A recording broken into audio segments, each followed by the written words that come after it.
Good morning student, welcome back to your accountancy class. तो student as you know our topic is going on accounting ratio. तो कल जो हमने accounting ratio के questions किए थे I hope you have clear also. तो today the question is question number 12. Today little bit tricky question है, tricky नहीं कह सकते हम इसे application based भी कह सकते हैं. We can say कि it's a application based question. तो question में क्या है, आपको करंट रेशियो दे रखा है ऑलरेडी 1.5:1 और करंट एसेट्स दिए आपको 3 लाख, करंट लायबिलिटीज दिए 2 लाख. अब क्वेश्चन क्या है कि उसने कहा है कि अगर मैं लायबिलिटीज को पे कर दूं, देखो लिखा है by paying of a part of current liabilities firm is interested to maintain the accountant of the firm is interested to maintaining a current ratio 2:1 और किसके थ्रू, पहले 1.5 है, अब वो कितना चाहता है 2:1 किसके थ्रू कि अगर वो लायबिलिटीज़ का कुछ पेमेंट कर दे तो उसका रेशो कितना आ जाए 2:1. तो ऑलरेडी हमें ये रेशो गिवन है, तो मैंने आपको पहले दिया है given current ratio 1.5:1, current assets 3 lakh, current liabilities 2 lakh. तो ये हमें गिवन है. अब हमें निकालना क्या है, हमें एज्यूम क्या करना है. उसने कहा ये वी एज्यूम दैट कि हमें क्रेडिटर का पेमेंट करना है या करंट लायबिलिटीज़ को पेमेंट करना है. तो हमें गिवन नहीं है कि हमें कितना अमाउंट पे करना है. हमने क्या किया, उसको x मान लिया जो हमें अमाउंट पे करना है क्योंकि हमें गिवन नहीं है. तो after the payment of x यानी जो अमाउंट मैंने एज्यूम किया वो पे करने के बाद मेरे कैश और करंट लायबिलिटी दोनों ही डिक्रीज हो जाएंगे. समझ लीजिए इसे, क्योंकि हम लायबिलिटीज़ का पेमेंट कर रहे हैं. जैसे मैं क्रेडिटर का पेमेंट कर रही हूँ, कैश पेड टू क्रेडिटर, तो अमाउंट क्या हो गया, क्रेडिटर को पेमेंट किया, creditor account debit to cash, तो कैश भी कम हुआ और क्रेडिटर भी रिड्यूस हो गए. सेम कंडीशन यहाँ पे है, कैश भी कम हो जाएगा और करंट लायबिलिटी यानी क्रेडिटर भी कम हो गए. With current liability both are decrease. माना कितना है हमने उसने कहा हमें ये निकालना है, प्रूफ क्या करना है, हमें प्रूफ करना है हमें 2/1 कि उसका रेशियो जो पहले 1.5:1 था अब वो कितना हो जाएगा 2/1. तो हमने क्या किया 3 लाख माइनस एक्स कि इसमें से हमने कैश को लेस कर दिया और 2 लाख माइनस एक्स यानी इसमें से हमने लायबिलिटीज़ को रिड्यूस कर दिया. अब हमने इसे सॉल्व कर लिया तो हमने क्या किया है, इसका क्रॉस मल्टीप्लिकेशन किया है. 2 2 जा 4 लाख माइनस 2x, ठीक है, और 3 लाख माइनस एक्स. तो 4 लाख मेरा इधर का है, 3 लाख को मैं माइनस में लेके यहाँ पे आ गई, 2x माइनस एक्स. तो x की वैल्यू यानी वो जो लायबिलिटीज़ मैंने पे करनी है वो कितनी हो जाएंगी, लायबिलिटीज़ जो मेरी निकल के आई वो कितनी आई 1 लाख. ठीक है, तो इजी क्वेश्चंस तो है लेकिन थोड़ा सा ट्रिकी है, आपको थोड़ा सा अपना प्रेजेंस ऑफ माइंड यूज़ करना पड़ेगा इस क्वेश्चन को करने के लिए. आप देखिए इसी तरीके का आपका क्वेश्चन नंबर 13 है. मैं क्वेश्चन नंबर 13 कर नहीं रही हूँ, सिर्फ आपको समझा रही हूँ, आप उसे समझिए. करंट एसेट्स इसमें भी दे रखी है, कितनी दे रखी है, देखिए करंट एसेट्स यहाँ 3 लाख दे रखी है. नेक्स्ट क्वेश्चन में करंट एसेट्स दे रखी है आपको 8,75,000. कितना दे रखा है 8,75,000. करंट लायबिलिटीज़ कितनी दे रखी है, करंट लायबिलिटीज़ जो यहाँ 2 लाख है वहाँ दे रखी है 3,50,000 और रेशो जो यहाँ 1.5/1 है वहाँ पे कितना दे दिया 2.5/1.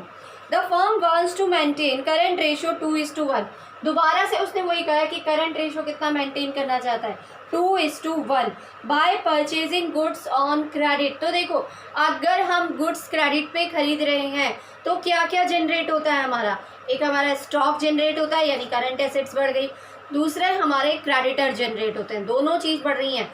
कैश स्टॉक भी इंक्रीज हो रहा है और साथ ही साथ हमारे क्रेडिटर भी इंक्रीज हो रहे हैं. तो फिर से हमने वही करना है कि हमने मान लेना है let the amount paid to creditor. ठीक है, डायरेक्टली हमने लिख लिया पेड टू क्रेडिटर. कितना पेड कर रहे हैं, पेड टू क्रेडिटर नहीं होगा यहाँ पे, हम क्या करेंगे late the amount stock purchase on credit, stock purchase on credit. तो स्टॉक परचेज ऑन क्रेडिट क्या यानी स्टॉक इंक्रीज हो गए, करंट एसेट्स इंक्रीज हो गई और करंट लायबिलिटी. तो यहाँ पर भी हम x मान लेंगे, इस 3 लाख की जगह उस वैल्यू को लिख लेंगे, 2/1 एज इट इज़ रहेगा और बाकी सारा क्वेश्चन आपका एज इट इज़ है. आपको मैं थोड़ा सा यहाँ पे रफली एक वर्किंग नोट जैसा बना के दिखा रही हूँ. देखिए 2/1 है, ठीक है, क्वेश्चन नंबर 13 का ये वर्किंग नोट है। आप यहाँ पे हमें कितना गिवन है,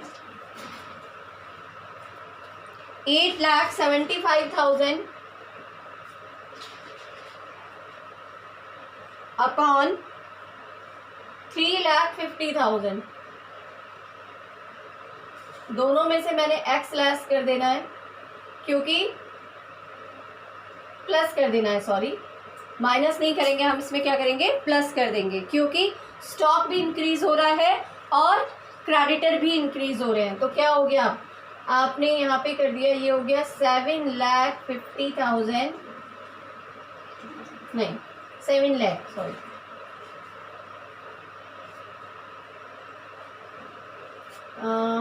plus 2x equal to 8,75,000 x। ठीक है, अब देखिए ये हमने इसको इंटू किया इससे, और इससे हमने प्लस इसलिए किया है क्योंकि मैंने आपको बताया स्टॉक इंक्रीज हुए हैं। क्या कहा है उसने, परचेज गुड्स ऑन क्रेडिट, तो स्टॉक भी इंक्रीज हो गया और क्रेडिटर भी इंक्रीज हो गए, तो प्लस 2x हो गया और यहाँ पर भी प्लस x हो गया। अब हम यहाँ पे क्या करेंगे, 7 लाख 2x है, ये x माइनस का है, इस प्लस का है, इधर ले आए हम, 8,75,000 गिवन है, माइनस कर दिया मैंने इसमें से 7,75,000 माइनस 7 लाख, तो हमारे पास कितना आ गया, 1,75,000। तो ये हमारी क्या वैल्यू आ गई, जितने का हमारा स्टॉक इंक्रीज हुआ और जितने के हमारे क्रेडिटर इंक्रीज हुए। Okay, I hope you have clear this question, note down in your notebook. तो नाउ द क्वेश्चन नंबर 15 और 16 ये हम बाद में करेंगे, later on we will do the question number 15, 16। Firstly we start the next ratio, liquid ratio. तो what is the formula of liquid ratio, as you know liquid ratio equal to क्या होता है, इसको हम क्विक रेशो भी लिख सकते हैं, QR। तो करंट एसेट्स माइनस इन्वेंट्री, और माइनस हम इसमें से क्या कर देंगे, prepaid,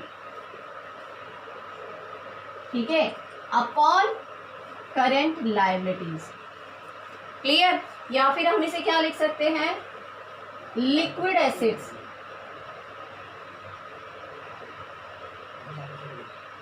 upon current liabilities. Clear, इसका आइडियल रेशो हमारा होता है 1:1, this is the ideal ratio. तो देखो चेंज हमें यहाँ पे कुछ नहीं करना है करंट लायबिलिटीज में, ये तो एज यूजुअल रहेंगी। चेंजेस हमारे कहाँ पे होने, करंट एसेट्स की जगह पे हमें किस में लिखना है, उसे लिक्विड एसेट्स में। ठीक है, अब फर्स्ट क्वेश्चन देखते हैं हम, क्वेश्चन नंबर 17। करंट एसेट्स दे रखी है हमें 2 लाख, इन्वेंट्री दे रखी है हमें 50,000, प्रीपेड दे रखे हैं हमें 10,000, और ट्रेड रिसीवल दे रखे हैं 1,10,000, करंट लायबिलिटी दे रखी है 70,000। तो बेटा हमें निकालना क्या है, सबसे पहले हमें करंट लायबिलिटीज गिवन है, कितनी गिवन है, 70,000। ठीक है, करंट लायबिलिटीज हमें गिवन है 70,000। हमें निकालना है लिक्विड एसेट्स। तो लिक्विड एसेट्स निकालने के लिए मैं क्या करूंगी, करंट एसेट्स में से इन्वेंट्री और प्रीपेड को लेस कर देते हैं। अभी मैंने लिखा ना, current assets minus inventory minus prepaid, तो मेरे को निकालनी है लिक्विड एसेट्स। करंट एसेट्स मुझे गिवन है 2 लाख, ठीक है, उसके बाद इन्वेंट्री मुझे गिवन है 50,000, और प्रीपेड एक्सपेंसेस मुझे गिवन है 10,000। तो कितना हो गया, 2 लाख में से 60,000 मैंने लेस कर दिया, यानी कितना आ गया, 1,40,000। क्लियर, 1,40,000 आ गया। अब हम इसे फार्मूले में रख लेते हैं, quick ratio equal to liquid assets कितनी आ गई, 1,40,000, करंट लायबिलिटीज कितनी गिवन थी, 70,000, कितना आ गया हमारा, 2:1, 2:1। Okay, I hope you have clear this question. अब हम नेक्स्ट क्वेश्चन पे आते हैं, question number 18। It's also same question, quick assets आपको गिवन है, बट यहाँ पे हमें करंट लायबिलिटीज गिवन नहीं है। तो करंट लायबिलिटीज निकालने के लिए हमें वर्किंग कैपिटल गिवन है। Firstly you note down this question. Now we will start the question number 18। Question number 18 में देखिए आपको क्विक एसेट्स दे रखी हैं, इन्वेंट्री दे रखी है, प्रीपेड एक्सपेंसेस दे रखा है, वर्किंग कैपिटल दे रखा है। बट इस क्वेश्चन में हमें फाइंड आउट क्या करना है, करंट रेशियो निकालना, हमें करंट रेशियो है। तो पहले मैं क्विक एसेट्स को चेंज करूंगी किसमें, करंट एसेट्स में। क्विक एसेट्स कितनी है 1,50,000, इन्वेंट्री कितनी है 40,000 एंड प्रीपेड एक्सपेंसेस कितना है मेरा 10,000। तो सबको मैंने प्लस कर दिया, कितना आ गया 2 lakh. It's our current assets, current assets आ गई। अब वर्किंग कैपिटल मुझे क्वेश्चन में गिवन है, कितनी गिवन है 1,20,000। 1,20,000 की ये है, करंट एसेट्स मेरी 2 लाख की है, इसकी वैल्यू मैंने कितनी मान ली x, तो कितना हो गया x निकल के 80,000। तो करंट रेशियो हमारा कितना आ गया 2 लाख अपॉन 80,000। ठीक है, आप हम इसे क्रॉस डिवाइड कर देंगे तो हमारा रेशियो कितना आ जाएगा 2.5:1। Is it clear? I hope you have clear all these questions. अगर आपको कोई प्रॉब्लम है तो you send your query and do the rest of the questions. Some questions I have sent in homework also. You do all the question in your notebook. Thank you and have a nice day.